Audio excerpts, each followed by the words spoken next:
Merci, bonjour à tous. Donc la question c'est faut-il encore parler du canal carpien en 2026?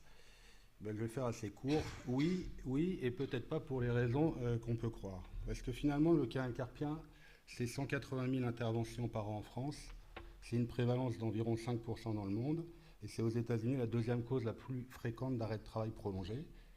Il y a encore un nombre de publications PubMed très importantes dans la littérature, puisqu'il y en a plus de 800 en 2025 et c'est en augmentation progressive depuis 10 ans.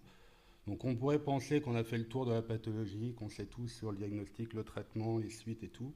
Et finalement, on va voir que peut-être que non, et peut-être pas si bien que ça.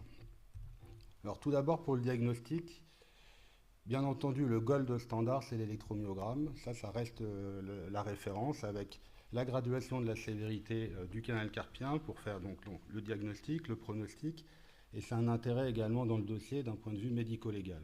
Mais on se rend compte dans les séries que finalement il y a un taux de faux négatif qui est non négligeable, près de 18% en moyenne, ce qui veut dire qu'il y a un patient sur six qui a un canal carpien réel avec un électromyogramme négatif. Donc lui, qu'est-ce qu'on lui propose? Alors on a bien sûr les tests cliniques dans l'examen qui permettent de nous orienter, mais finalement ils sont vraiment très peu spécifiques ni sensibles. On a des scores diagnostiques qui sont utiles mais très perfectibles. Et donc dans ces situations-là, ben, on a l'échographie là, qui peut nous aider dans les cas douteux ou chez les patients qui ne supportent pas du tout l'examen, qui ne peuvent pas le finir euh, complètement. Mais ça reste un examen opérateur dépendant avec des protocoles à standardiser. Donc on a encore des choses à évaluer et puis on verra un petit peu par la suite. Donc à partir du moment où le diagnostic est fait, ben, quel traitement proposer? Alors classiquement, on propose un traitement médical associant attelle et infiltration, puisque bon, les attelles ça marche, mais de façon isolée c'est pas tip top. Les infiltrations associées aux attelles ça marche mieux, mais qu'est-ce qu'on infiltre? Des corticoïdes, des PRP, du dextrose? Bon, pour l'instant on ne sait pas exactement. Et puis l'efficacité elle est là, elle est rapide, mais elle n'est pas finalement durable. Et il y a une étude récente qui a comparé deux groupes de chirurgie primaire à un groupe d'infiltration de première intention. Et on voit que dans le groupe de chirurgie de première intention, il y avait 61% de bons résultats, de résultats complets à 18 mois, contre 45% pour les infiltrations. Donc on peut dire que finalement l'écart n'est pas si important que ça, mais finalement dans le groupe infiltration, on se rend compte que près de la moitié a été opérée dans les 18 mois. Donc finalement l'infiltration nous ferait peut-être perdre du temps par rapport à l'intervention, par rapport à la récupération complète du patient. Mais là, donc, si on décide d'opérer le patient, quelle technique utiliser? Et là, les données sont finalement plus nuancées dans la littérature. Alors qu'on utilise des chirurgies open, mini-open ou endoscopiques, à long terme, finalement, il n'y a pas de différence, les résultats sont les mêmes. Alors c'est vrai qu'on retrouve des récupérations plus précoces avec moins de douleurs cicatricielles dans les chirurgies sous endoscopie, mais il y a un petit peu plus de lésions nerveuses transitoires et un peu plus de récidives précoces. Et dans les nouvelles technologies éco-guidées, comme pour l'endoscopie, on a un peu moins de douleurs cicatricielles et des récupérations qui semblent un peu plus précoces, mais difficile d'en dire un peu plus puisque les études sont plutôt récentes et en cours d'évaluation.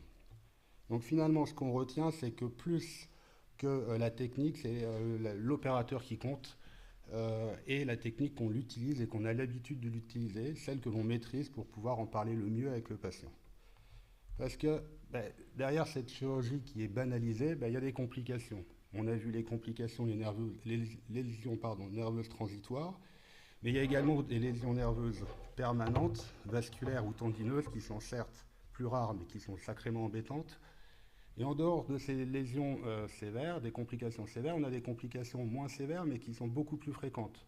Les fameuses pilar pain qui peuvent atteindre 24% dans certaines séries à 3 mois, et là sans différence suivant les différentes techniques chirurgicales utilisées, des résultats jugés insuffisants jusqu'à 25% sans amélioration significative, avec des reprises jusqu'à 12% la première année, des vraies récidives jusqu'à 2% en moyenne, et les fameux syndromes douloureux régionaux complexes qui sont de 2 à 5%. Donc ces complications, il faut les connaître, il faut pouvoir en parler avant avec les patients parce que, mine de rien, elles ont un impact médico-légal qui est réel. 10% des réclamations en chirurgie orthopédique concernent la chirurgie de la main.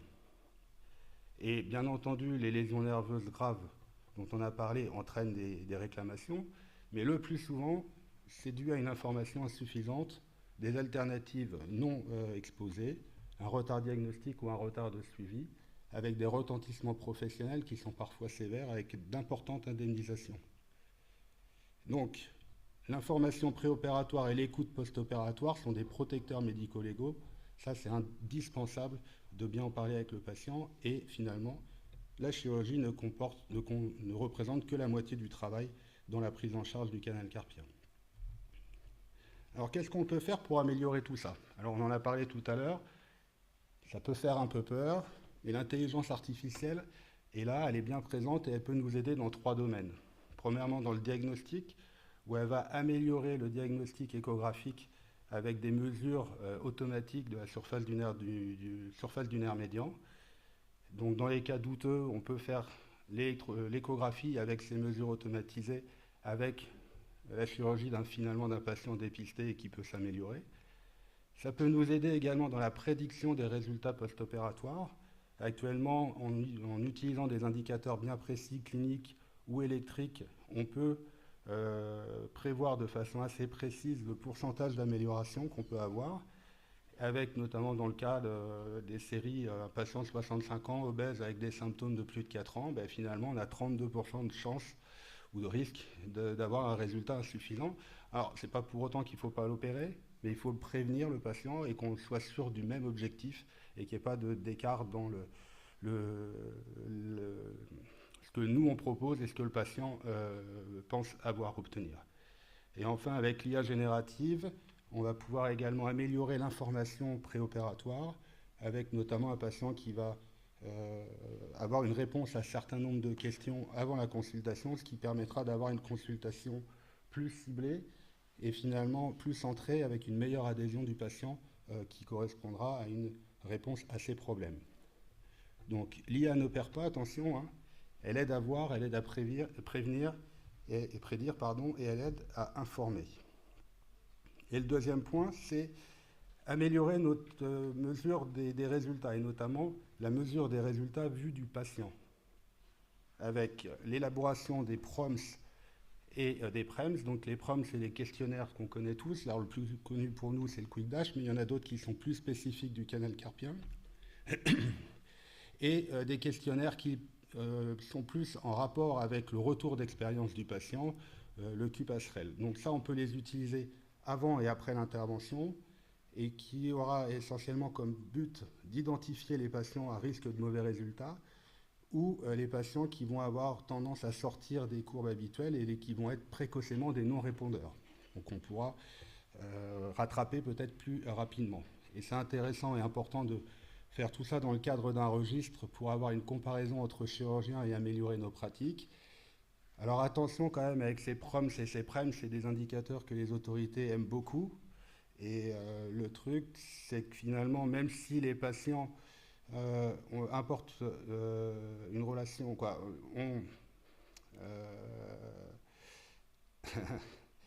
on apporte beaucoup d'importance à la relation avec le chirurgien, ils apportent une plus grande importance aux résultats fonctionnels et cliniques obtenus. Et enfin, jusqu'à présent, on avait des améliorations du résultat fonctionnel. Et là, dans le canal carpien, on peut même avoir une amélioration du pronostic vital du patient. Le canal carpien, ça peut être, dans le cadre de l'amylose ATTR, le premier symptôme révélateur de la maladie, en sachant qu'actuellement, il n'y a pas de traitement curatif de la maladie, il n'y a qu'un traitement qui permet de stopper l'évolution de la maladie. Ce qui fait que si on les prend et qu'on les traite avant même les symptômes, notamment de cardiomyopathie, on peut véritablement les sauver. Donc, quel type de patient suspecté?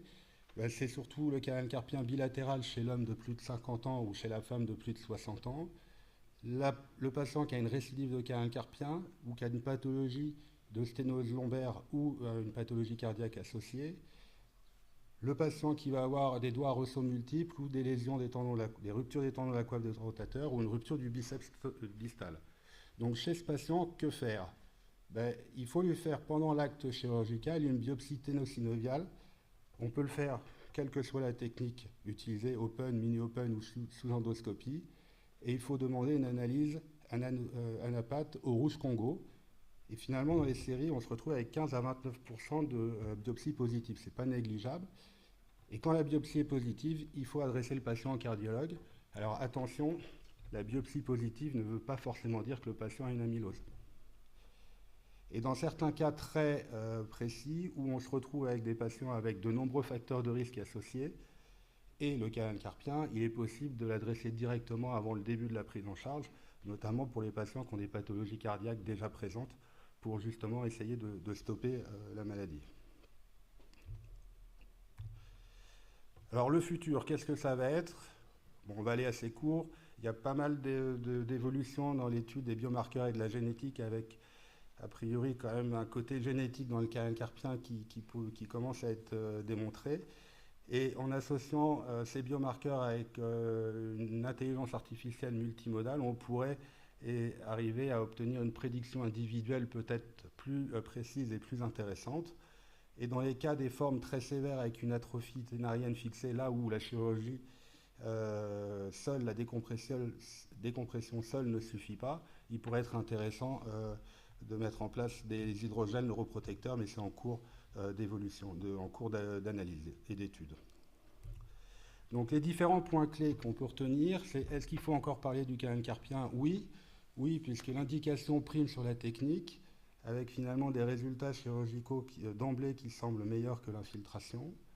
Oui, parce que la technique compte moins que l'opérateur, il faut faire la technique que l'on sait faire, et les résultats à long terme sont identiques. Et le but étant bien entendu de diminuer les complications qui sont finalement pas si banales que ça. L'intelligence artificielle peut nous aider à décider, mais pas à opérer, avec une amélioration du diagnostic, du pronostic et de l'information. Et le chirurgien du canal carpien est finalement un cardiologue sans le savoir, puisqu'on peut dépister les patients d'amylose TTR précocement. Donc il est clair que le canal carpien de 2036 ne ressemblera pas au canal carpien de 2026. Restons curieux. Je vous remercie.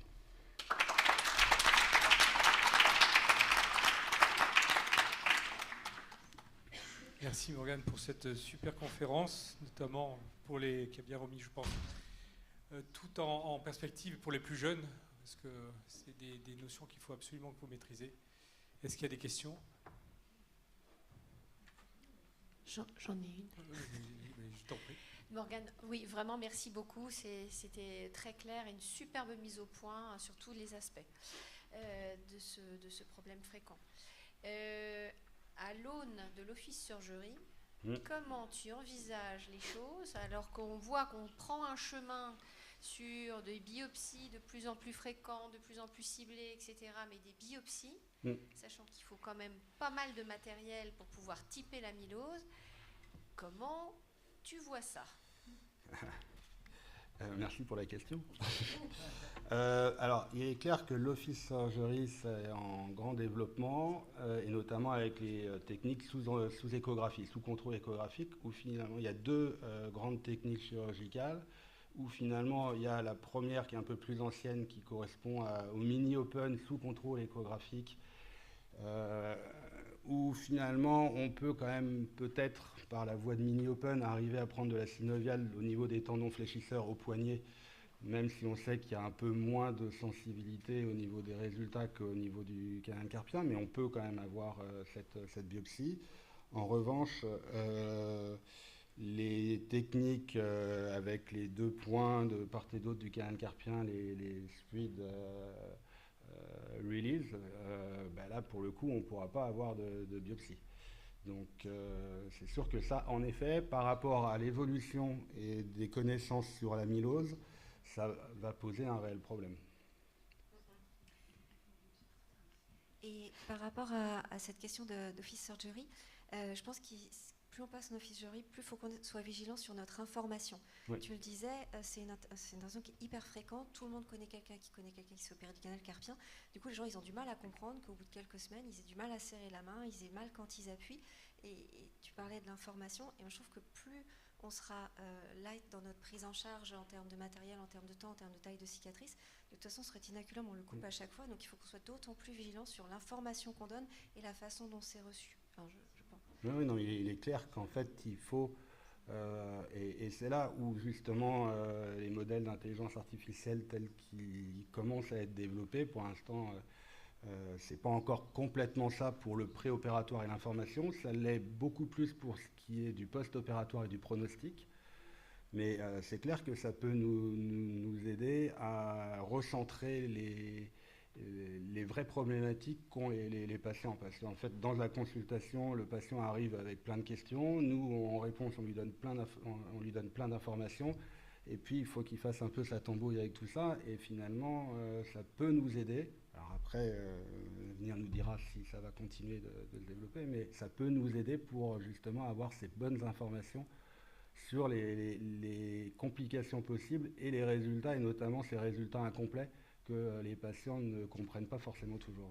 Après, sur l'information, sur le plan médico-légal, tu as beau donner une liasse de papier, tu pourras toujours être condamné. Ah oui. Le seul moyen qui vous garantisse quand même, c'est des faisceaux, donc il faut de l'information, mais il faut savoir revoir les patients. Oui. Et c'est difficile, quand les gens viennent et que vous leur posez. Mais idéalement, il faudrait voir 2, voire 3 fois en préopératoire. Parce que après, à l'autre bout du spectre, le défaut d'information en médecine légale, c'est ce qui est plus facilement condamnable, mais c'est ce qui paye le moins. Les assurances payent très très peu là-dessus. Donc il ne faut pas non plus avoir ce spectre paniquant chaque fois, défaut d'information. C'est pas, enfin, sur des expertises, il vaut mieux pas couper le nerf médian que d'avoir un défaut d'information. Oui. Après, ma réponse n'était pas que dans le domaine médico-légal. Ma réponse, c'était également dans la relation qu'on peut avoir avec le patient, où combien de fois on prévient le patient qu'il va avoir des douleurs dans la paume de la main, qu'à 4 semaines, il aura mal, et combien de fois, à la consultation de contrôle, il dit « Ah, je ne comprends pas, j'ai mal ». Et finalement, ce qui semble ressortir, c'est que les informations sont données, mais ce que nous on donne et ce que le patient retient, c'est pas la même chose. Et les premières interrogations du patient ne sont peut-être pas nos premières préoccupations. Donc, ouais, j'avais une dernière remarque sur l'amylose. Oui. Une fois moi en tout cas, quand j'ai fait mon diagnostic d'amylose, je me retrouve vachement seule. Parce que le patient, on l'a opéré, il a souvent encore mal. Ouais. Souvent, c'est des personnes âgées, donc on met du Norontin, mais il le tolère ou il le tolère pas. Le cardiologue, il fait son boulot, et là, en fait, en géronto, ils font pas forcément grand-chose. Les neurologues, ils nous disent, non, il n'y a plus de canal carpien. Et enfin, vous faites quoi en pratique pour ces patients opérés d'amylose dont le diagnostic est fait? Moi, j'ai pas de réseau en Sarthe. Est-ce que vous avez des astuces là-dessus? Ça m'aiderait bien. Je ne sais pas. En tout cas, nous, on a la chance sur Poitiers d'avoir un cardiologue au CHU qui est très intéressé par l'amylose. Et donc, finalement, on arrive à lui adresser ses patients. Mais il est clair qu'il faut avoir un réseau. Et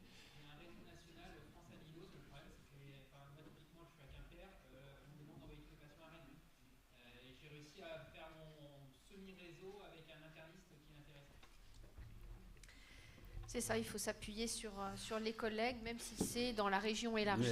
Oui, c'est un sujet qui passionne quand même beaucoup les cardiologues et il n'y a pas de raison que ça... Parce qu'il y a des gros sous aussi et que les labos poussent derrière, en Pfizer en particulier, le Tafamidis, etc. Donc ça peut nous aider aussi à faire le diagnostic des patients. Eh bien, merci. Vraiment, merci beaucoup, Morgane, pour cette superbe conférence.